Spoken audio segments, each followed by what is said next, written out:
Assalamu alaikum wa rahmatullah. Welcome everyone. A'udhu billahi minash shaitanir rajim. Bismillahir rahmanir rahim. ربنا آتنا من لدنك رحمة وهيئ لنا من أمرنا رشدا رب لا تذرني فردا وأنت خير الوارثين لا حول ولا قوة إلا بالله العلي العظيم ربنا آتنا في الدنيا حسنة وفي الآخرة حسنة وقنا عذاب النار ربنا اغفر لي ولوالدي وللمؤمنين يوم يقوم الحساب برحمتك يا أرحم الراحمين وصلى اللهم على محمد وعلى آله وأصحابه وأتباعه وسلم والحمد لله رب العالمين آمين. Inshallah, we will continue studying the section Araf, 7th section of the Qur'an. And we are continuing to study chronological revelation of the Quranic sections. And what our aim is in doing so, how the Quran developed throughout the 20 years of spreading the message and educating the people, starting from the scratch, ending up, scratch means really a few handful of poor, mostly poor people in a city, and they have been persecuted severely throughout 13 years of the message, deliverance period of the message, and then moved to Medina, and in another 10 years that the Prophet passed away, so the revelation of the Quran came to an end. This sermon teaches us that from the very beginning, how the Quran started teaching people and how ended up with an establishment of the core of an empire soon after 20 years later, the message of the Quran was spread all over the world, including the north and eastern part of Africa, and then Asia, southern part of Asia, into the Russia and almost some part of China, that the people were Arabian Peninsula altogether, of course. People were acquainted with this in its entirety. Now the whole Quran, the message of God, was available for everyone. So that time, at the beginning, it was not really the fashion in the world that a book will be printed on paper, etc. They were just written in big, huge camel skins. But the Quran was copied by many, many people, even more so memorized by enormous number of adherents of the Quran, so that it became impossible not to get lost. But at the beginning, of course, only 3 or 4 copies were distributed into Asia, and then Egypt, and then in the northern part of Arabian Peninsula, of course, there were many, many people after the death of the Prophet had already copied in the city of Medina and its vicinity. So the message was secured. So people were not worrying about that the message may be changed or messed up with it. People may just play with it. But no, it became impossible. And since then, the already existing text is received by many people, all of them, all the Muslim population, and available for even the non-Muslims now in one copy. But the punctuations, of course, and the way it is pronounced varies depending on the dialect of a local country. For example, my English is, I call it Turkish English, primitive. I think I'm pronouncing it better. That is a very good point that I keep repeating this. I think my English is perfect. I'm not vocabulary capacity and also structure of the language, sentences, etc. But pronunciation is perfect. And they don't understand me when I speak. I said, don't you know English? Why don't you understand me? They said, you have a heavy accent. It was, I am saying something else, but I thought I was saying the perfect way. I was pronouncing it in the perfect way that I hear from people pronouncing the words and the sentences, etc. Excuse me.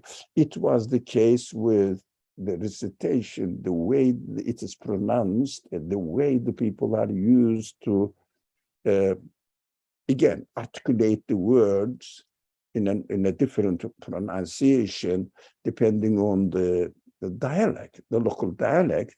But the main letters of the Quran, with no doubt, preserved. Some people claim, there are slight differences. And also, it is not the print that time, handwritten on skins. We have to understand. Of course, it is human written. It may be wrong the way it is written. Of course, those people who were really specialized on the Quran and learned from the Prophet from cover to cover, memorized, and Zayd bin Thabit is the most trusted person, and his people around him all together got together and they wrote it. But afterwards, they found that, one letter, one word is missing. What they did, they inserted on the top of it. So of course, they didn't change the whole, if you like, page written on the skin. It is very, very hard to do that. So some people I heard from the Orientalists saying that, some words are inserted later on.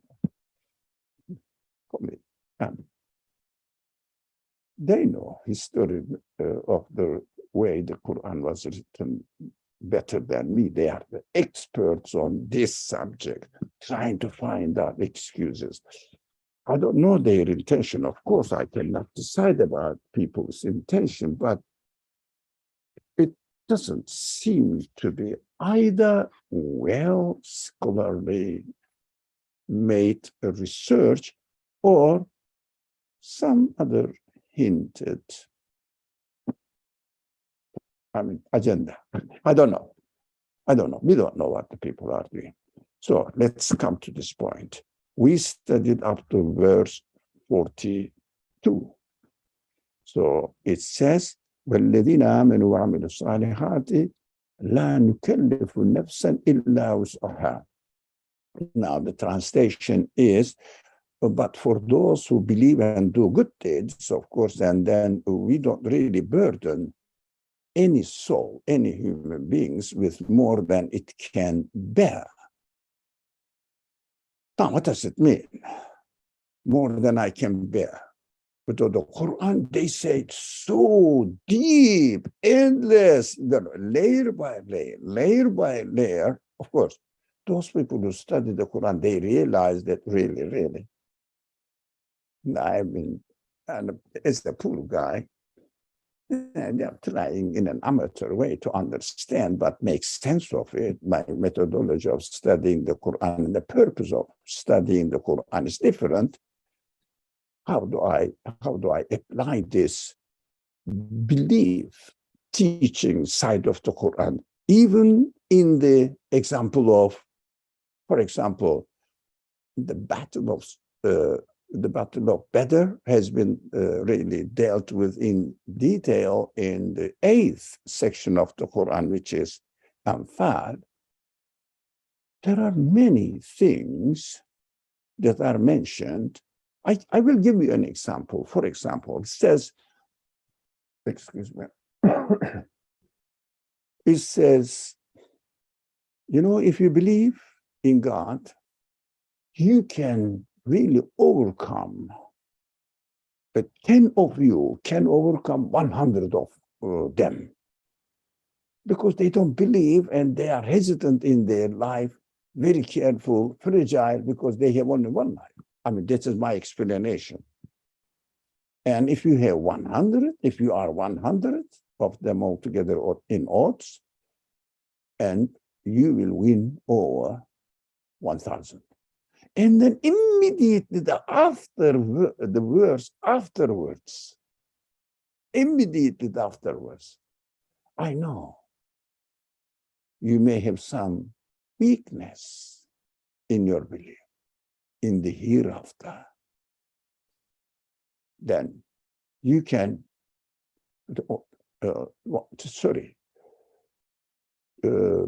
10 of you can overcome 20 of them.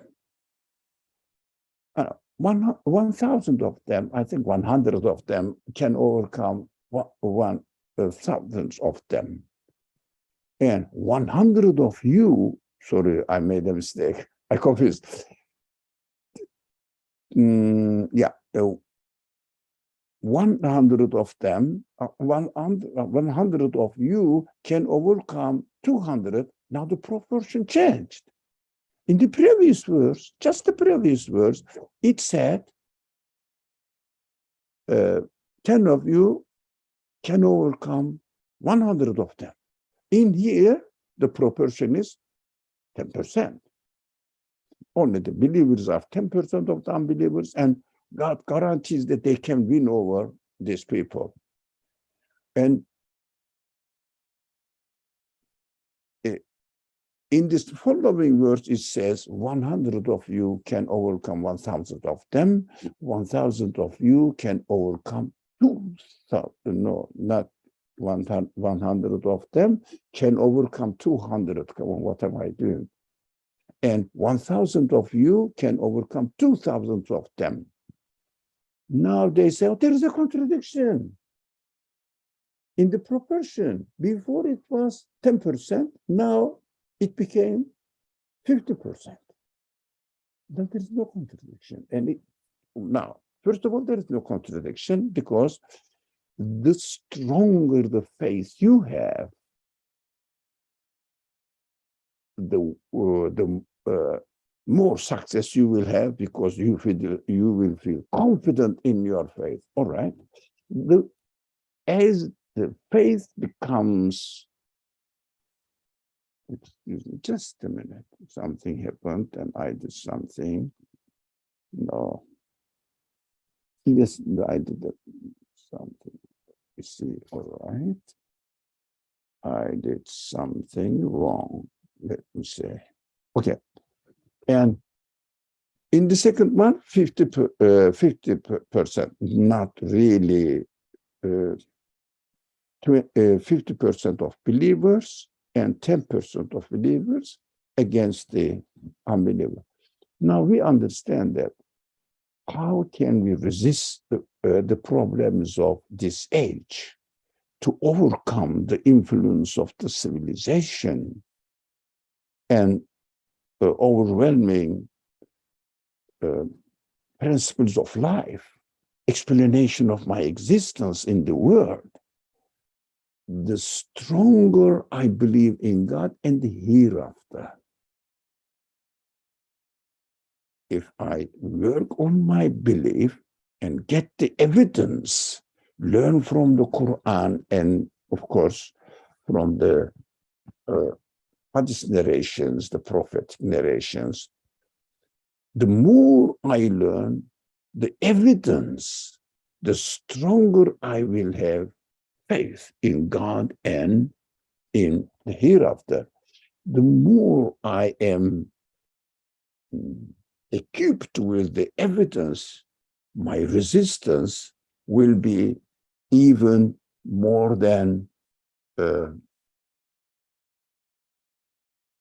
do you say, even if I am 1% and 100% of I overcome them by or with my evidence. No problem. Come up with your ideas. I am ready to give the answer and prove. Because my evidence became stronger, my heart became fully satisfied, as much as, of course, fully satisfied.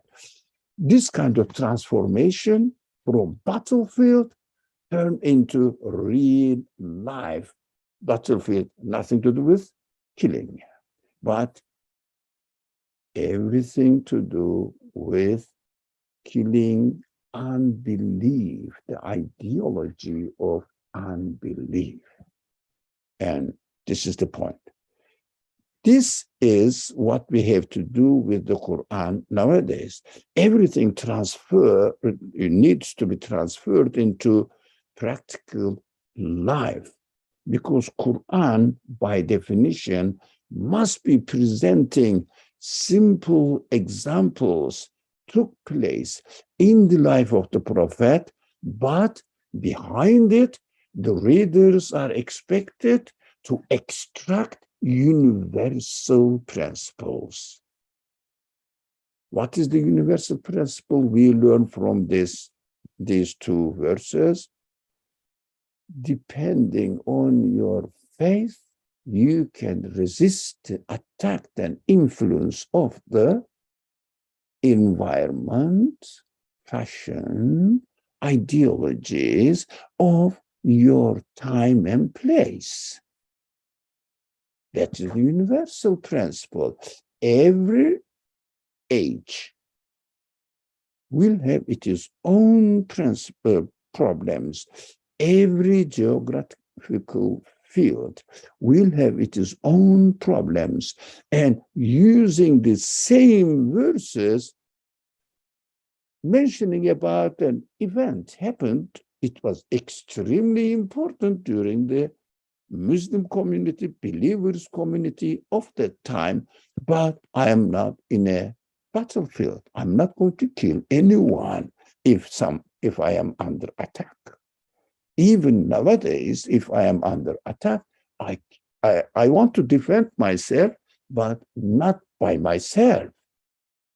Call 911. Why? It is their duty. I'm paying for their salary. All my taxes go to them. Their salary, their job is to protect me. So I call 911. They have to take care of my body. I have to take care of my spiritual need, belief. No one can really inject belief into my heart or to my mind. No one can really inherit belief from their parents or belief from the society. But if the society doesn't accept belief, it means they follow egoistic desires. That is what fashion is all about. Just follow somebody else. What are they doing? I will do the same. What are they saying? I will say the same. Nowadays, I feel starting from almost a decade ago, the main problem of American culture was this, sex identification. Now it is shifting into slowly secularized interpretation of life. It is still a problem among the youth. We have to admit, we have to address, but what am I going to do? I cannot convince anybody that, no, you shouldn't change your gender. None of my business. I have to take her. If they ask me, be as you are created. Accept your reality. Don't nurture yourself into another form of gender. Feel yourself comfortable, whatever you are none of my business, but don't change, don't go against your nature. That is what this verse also is saying. God does not burden, I'm just jumping into the matter. Now, if they were just examples, how to get the universal message of the Quran. There are many. Everywhere you can do the same thing in the Quran, if only you are really somehow equipped with the details of the belief matters and and it is relationship to our life.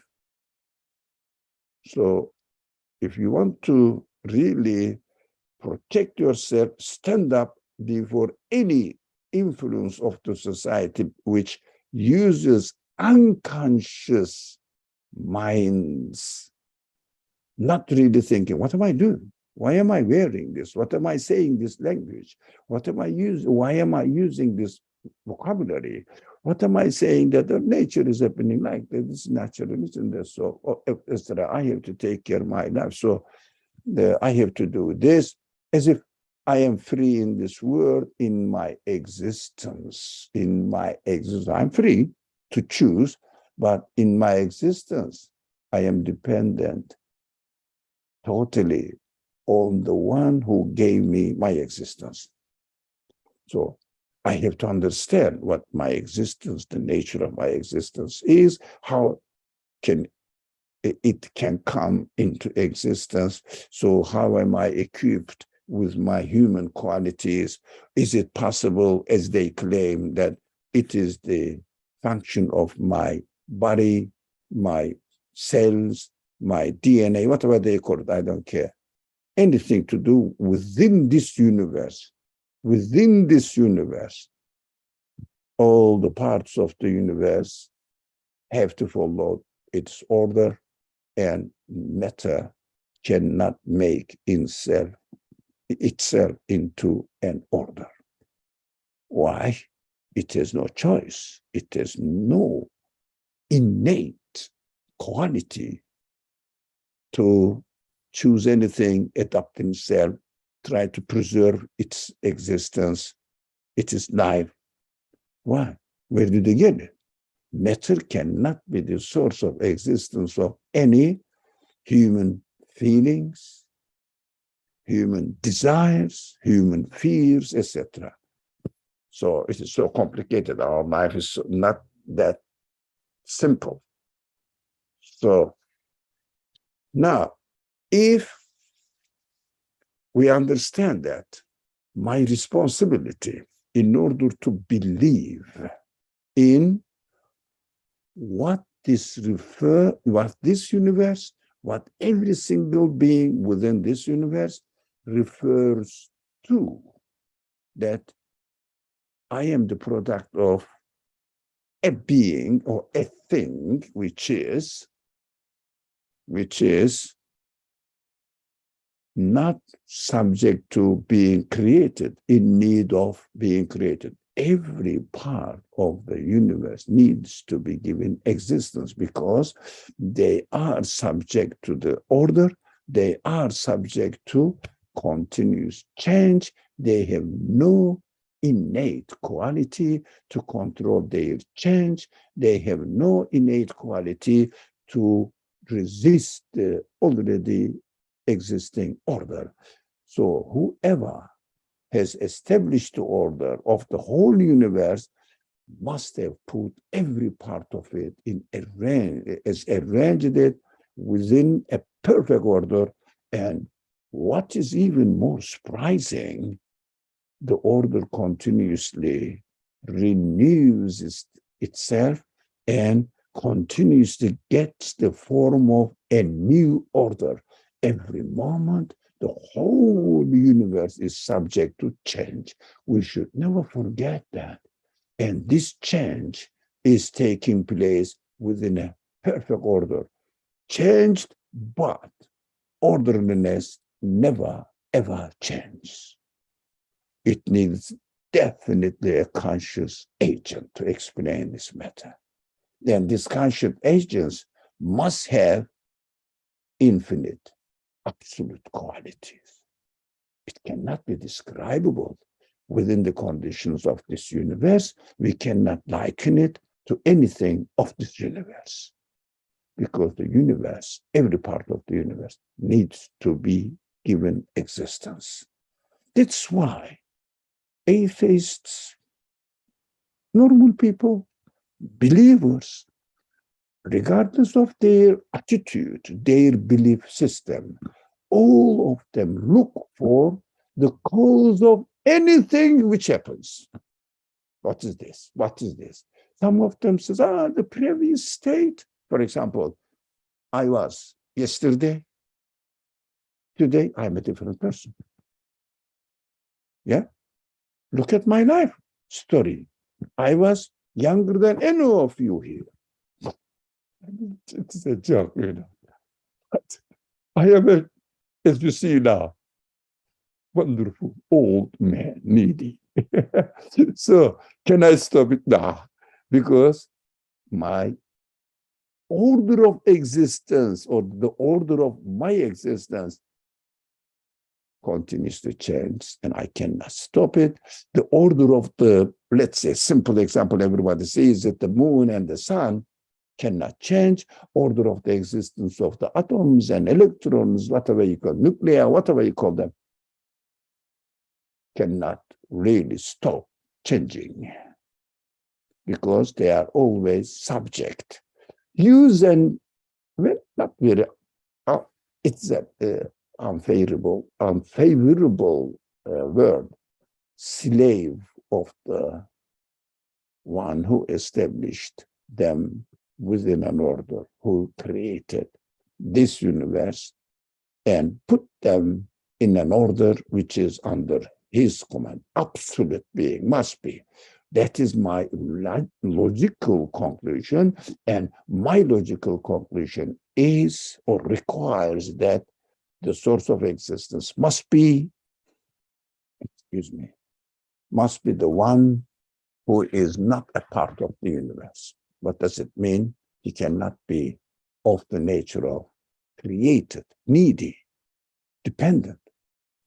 By definition, it must be absolute. No one can ask me that. Have you seen it? That is my definition of the explanation of this universe. So, if we don't change our futra, which can grasp this reality, so we can sustain our responsibility for belief and doing good actions, because they are already ingrained into our existence.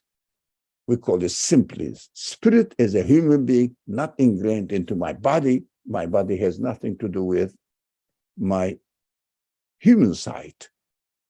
Alive, conscious, all really decorated with hundreds of, maybe thousands of different human feelings, qualities, etc. All of them are not of the nature of matter at all. They have nothing to do with the material existence type. So let's be really more consistent or concentrating on the verse. The verse says, look, you are responsible within your own capacity.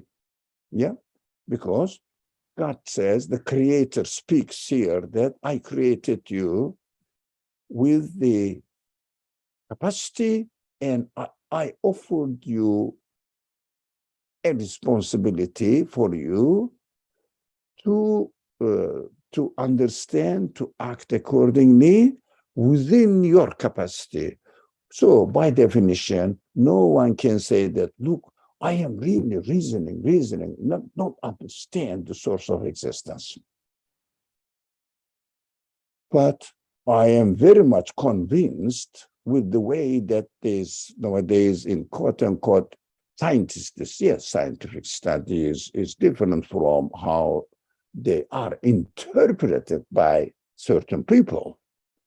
Of course, I can say this thing happened to be by itself because you see, for example, look at the ant or look at the cat. It is walking, it is in its nature. Okay, I can interpret it, study how the cat is, for example, growing, saying that, look, he eats this or it.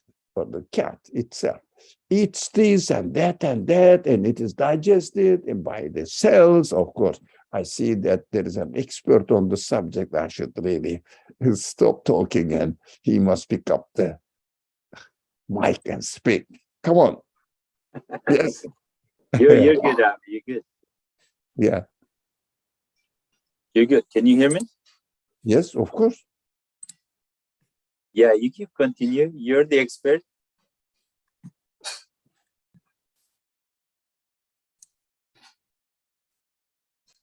Oh, sorry. I didn't understand the word. You just said one thing. And if someone understood it, please repeat it for me. Sorry. Go ahead, Abby. Go ahead. Go ahead. All right. Thank you very much. I am ashamed of speaking in this subject while you are here. But it doesn't mean that you shouldn't come here. No.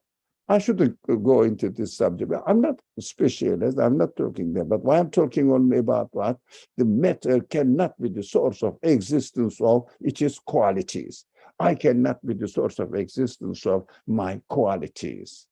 My cells cannot be the source of existence of life qualities, for example. Life quality, for example. That is, it is impossible now. You cannot find any example of it. Anyways, all the chemical reactions, etc., are happening really according to the law of the creator, or creational laws, coming from the free choice or choice of the creator, how you should be here, how the other one should be there, how you should interact within yourself according to my will, not according to your will, because matter cannot have a will, a kind of free will, so that they will choose. They have to obey the order. No atom can move from one point to another point without following the order or created within an order disorderly. But you may fail to explain how, which kind of order it is followed. That is our weakness. Now, we have no excuse that I couldn't grasp this conclusion. There must be an absolute source of existence of this universe. So, acting according to my human feelings also, if I really train my feelings according to the belief system, I can resist any kind of temptation that the society influences, or from my free will, weakness of free will, untrained, uneducated free will, because I didn't educate myself according to the belief. So I may fail in doing good deeds because I didn't train it. For example, somebody may learn how a thing works, an engineer, for example, chemical engineer, how it acts, learned, but he didn't experience it, he or she, in his or her life. Of course, she fails, but he or she fails. When we get training within ourselves, look, reminding ourselves, repeating the same actions, saying that, look, I have to be like this. I have to be consistent within my own life. So I shouldn't be carried away by my ambitions. I shouldn't really expect that something unexpectedly will happen to me unless I work for it. That is understandable by everyone. You don't have to be a believer, or especially Muslim or Christian. No, by every human being. This is so obvious. So God says, look, I don't give you a responsibility which is beyond the capacity that I created with. That is the promise of God. Ulaika ashabul jannatuhum fiha khalidun. If you are consistent, the translation, literal translation is this. So those people who act according to his own nature, as his capacity, within his capacity, they are the people of paradise, and there they will remain. What does it mean? Hum fiha khalidun. They will remain forever. Why? If I educate my soul, my spirit, to get used to thinking, organizing my life accordingly, as I am a created being, I am a needy being, I am given all these needs, and I am given the opportunities to benefit from them, but I have to use my free will to educate myself. Needs me to use my free will, educate myself, train myself, and watch out. I have the option to go against it, to develop fancy ideas, fancy expectations. Just do your duty. If you want to do something, attempt for it. And if you are really consistent with the order of the universe that it works, you will succeed it. If you are not consistent, for example, if you want to, I don't know, make food, cook food, but if you overcook it, if you cook it less than what the order requires, you won't be successful. It's obvious. If you want to get a job and apply for it and start going to office after getting the offer from the company or whatever, even if you open a green grocery, you have to put the business hours. And if you are working for a company, the office starts at 8 and ends at 4 or 5, whatever. And that is your requirement. If you don't go, that I got the job. And it starts 8 o'clock, and I'm there by 10. Boss said, what's going on? I cannot rely on this guy. That is exactly the same. If you open a green grocery shop and you have to put the business hours there, you say, shop opens at 8 a.m. People come there, it is closed. They say, come on, I cannot trust this business. I will never come in again. And these are simple, concrete examples. For example, if I desire something to happen out of blue, without preparing myself, and it didn't happen. Why? I didn't get a job. Why? Because my, graduate degree is very low. Very low. The people say, he has or she has an irregular life. Irregular life. Sometimes she got, for example, C, sometimes A, sometimes E, sometimes F, but the average is B minus. This person is not a consistent person. I'm expecting him or her to be inconsistent. So the job is not given because you are not prepared for it. Have you prepared for it? That is the question. Look at your responsibility, and you will find success in your life, consistency in your life, and this success in this world will continue after I die. We should, by definition, as we learn from the Qur'an as well, or from life experience, equally the same. As we prepare ourselves, we will be successful in our business, in our work. If I don't know, I won't be able to perform my work.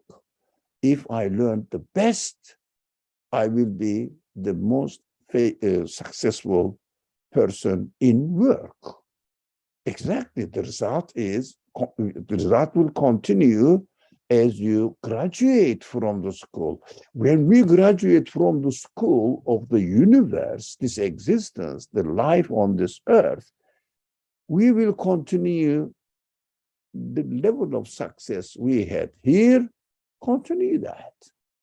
That is what God said. Okay, I am opening a school. Go and learn. I give you all abilities, and you know that this is not difficult to learn as long as you are consistent. Follow the class, take your notes, do your assignment. That's it. That's your responsibility. Not much. Just be reasonable person, consistent. Don't say that, oh, there's a class, but I am sitting in the dining room with my friends. The chatting away together, hanging out together is very beautiful. And then at the end, you fail. When you fail, you say, well, I wanted to pass, but I failed, of course. That is how the universe works, and that is how God's judgment works. Let's continue. All right? Got it? Now, 73. Now, let's speed up it. ونزعنا ما في صدورهم من غل تجري من تحتها الأنهار. So we will have removed all ill feeling from their hearts. Yeah. Because no worries anymore. When you learn, when you are successful, when you get A, if not A plus, but A or at least A minus, you say, I got the job, right? So all your worries fades away. But if you get B, your GPA is B, and the degree shows B. You think, oh, do you think they will accept me? Do you think they will accept me? So be satisfied within yourself. Work on your reality. Try to understand why we are here, why we are here. All of us should try to understand. And at the end, we should not contradict ourselves. When you go to sleep, you will sleep comfortably. I did my job. I did my responsibility.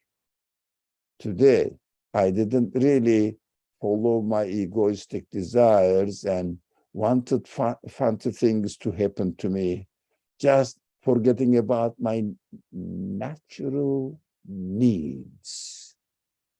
What I need, how can I get it? Get ready. Just wanting to get ready doesn't work. We have to understand this. For example, I want to do this job, but don't get ready to do something for it. Of course, your chest is shrunk. Now, really pressurizing, pressure on it. Why?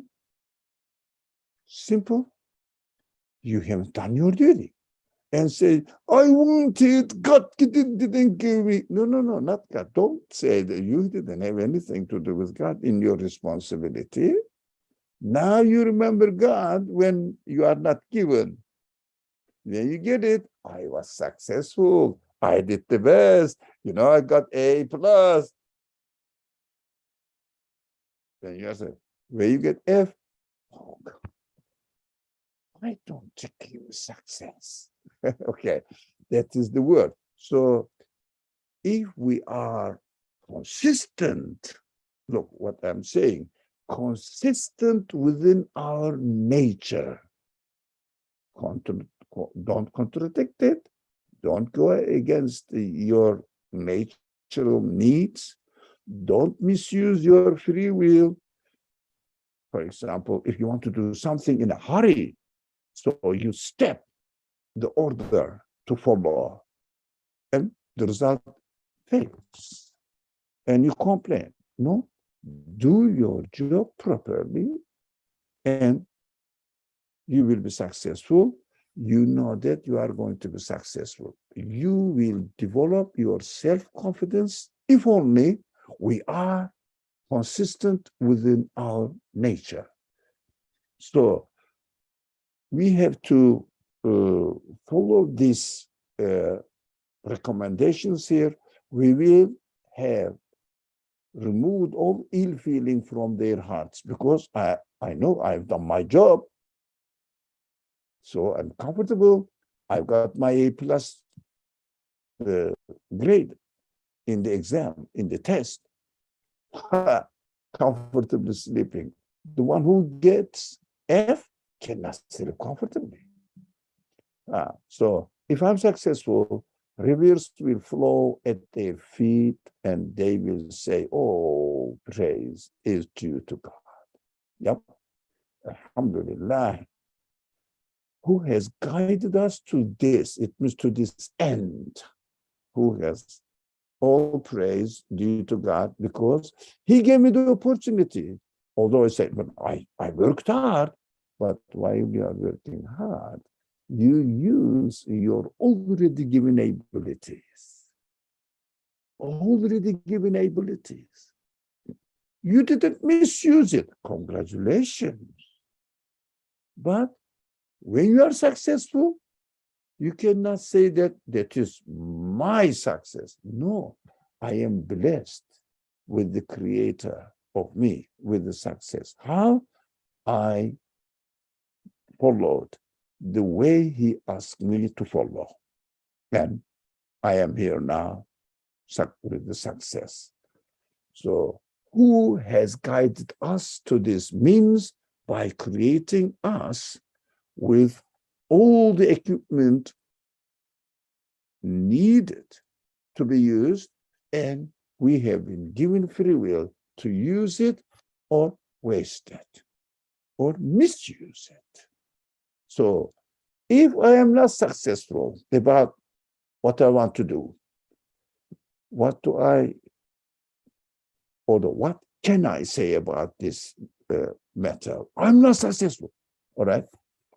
Did you follow the order and use your human capacity without deviating or neglecting it? Did you? Did you ask a proper way of asking the Creator, give me the result? He promises definitely, if you follow the right course of actions, you will be successful. If you don't, if I don't, I have to look at myself. Where did I misuse my nature? Because I'm free to choose the best way, the wrong way. So all praise is due to God, who has guided us to this. But when we say, some people are lucky because they are guided by God to be successful. There is no injustice in the creation. Look at the order. Everyone gets its due, but only human beings are given the freedom. They can get their due as much as they follow their responsibility, use their capacity without misusing, deviating the nature, my or anybody's nature, deviating it. Use it rightly, you will definitely be successful. So, for we would certainly not have found the right path unless God had guided us. Look at this, as if I have no responsibility. God will guide me or God will not guide me. What shall I do? If He guides me, I will find the right path. If I know God has already guided you with your nature, extra, plus, sent prophets teaching you this, follow your nature, follow your, with the way of the Quran says, futra, follow the way you are created, don't deviate it. You are given the freedom to really go against it. Be careful, you will hurt yourself. You won't feel comfortable, but you may have only temporary comfort for one day, for one moment. For example, you just do something wrong or ignore God for a while, but think about it. If you are not created by a conscious absolute being, don't forget, conscious absolute being, how do you feel in this world? Horrible, isn't it? Why? The life is meaningless. At the end, I'm going to die. And everything is over. Whatever I get out here would mean nothing for me. Now, what does unbelief feel like for the soul? Unbearable feel like for the soul. Qasim wrote this. What does unbearable feel like for the soul? Or let me understand. What does failure feel like for the soul? Failure for the soul. Soul is, I don't know, how is it measurable part? No, for yourself, you will feel it. If you don't do the job, if your resume, I know I know you personally, so you are a very successful person. So it is not your subject, it is my subject. It is my subject. Excuse me. If my resume was horrible, no success, no really practice, successful practice, how do you feel? When you are applying for a job, what do you do? What do you do? If you were not successful in, let's say, medical school, what happens? You go and work in a hospital, or the second day you will be fired because whatever the prescriptions you did, diagnosis you did, didn't work. They say, what are you doing? This man is not properly prepared doctor. So I don't know how he got his degree. Come on, we don't need you. What you do is horrible. You know that you are not going to be successful. Not necessarily that we should reduce. Oh, that is a good point, Qasim. Reminded me something very important. We should not reduce success in worldly matters, but we should understand success means freedom of worry in my feelings for my future. Why? I know every day everybody is aging, getting closer. From one side, we seem to be getting better in our physical body, or maybe intelligence, maybe knowledge-wise, but we know that we are going to die. So you got a beautiful house, wonderful family life. Okay, good. Good for how long? If it is only for without related to the Creator, without related to belief, and really all this success without realizing that all this success is due to God's blessing. He gave me. He is the creator. I'm not the creator. I'm just a collector. Whatever is already created, whatever. If I say, this is my success, and there is no hereafter, there is no God, I'm not responsible for anything. So everything is based on pride, self-centric, self-centered expectations, interpretations, whatever. Okay, I will be a successful businessman or something, successful. But you say, okay, what will happen to me? This beautiful house can really stay 500 years, for sure, so strong. But how long I am going to stay here? Of course, to have a beautiful house, you have to work so hard, and the age is 60, 70, like me, and then I can stay here for 10 years, maybe, if I am, what they use this language, I don't. If I'm lucky, maybe 15 years, and then what am I going to do with the 500 years strong, standing up for 500 years? No, nothing to do with me. After 15 years at the most. Do you think this person will feel success in his soul? Although he can be proud of his house. He can be proud of his children, but he is going to die soon. They will die eventually. Anyways, it is inevitable for everyone. How can this person feel it?